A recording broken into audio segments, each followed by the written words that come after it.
ప్రధానమంత్రి నరేంద్ర మోదీ భారత్ పాకిస్తాన్ వివాద నేపథ్యంలో నేడు జాతిని ఉద్దేశించి ప్రసంగించారు. ఉగ్రవాదం ఏ రూపంలో ఉన్నా ఎక్కడున్నా భారత్ తుదముట్టించి తిరుగుతోందని స్పష్టం చేశారు.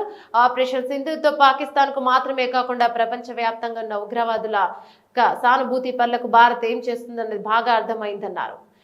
ఇక పాక్ ప్రయోగించిన డ్రోన్లు క్షిపణులు మన సరిహద్దులు కూడా దాటలేదన్న 2.5 దశాబ్దాలుగా పాకిస్తాన్ లో విచ్చలవిడిగా తిరుగుతున్న ఉగ్రవాద తండాలను భారత్ ఒక్క దెబ్బతో తుడిచిపెట్టేసిందనే కుట్రలు పన్నుతున్న ఉగ్రవాద ముఠాలను అంతు చూసింది. భారత్ కొట్టిన దెబ్బకు పాకిస్తాన్ నిరాశ నిస్పృహలో కూరుకుపోయింది.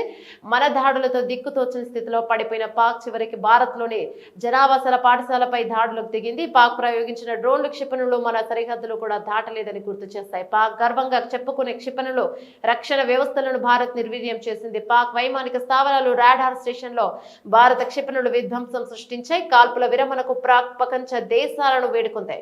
ఉగ్రవాద శిబిరాలపై భారత క్షిపణులు డ్రోన్లు ఖచ్చితత్వంతో కూడిన దాడులు చేశాయి. మేడ్ ఇన్ ఇండియా రక్షణ వ్యవస్థలు ఎంత బలమైనవో ఎంత శక్తివంతమైనవో భారత్ ప్రదర్శించింది. కనీసం పాక్ యుద్ధ విమానాలు గాల్లోకి ఎగరలేని పరిస్థితి భారత్ కల్పించింది.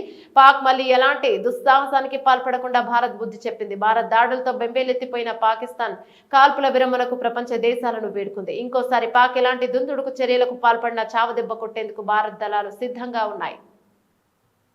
ఇక భారత్ చరిత్రలు మేరకే చర్చలు ఉంటాయి.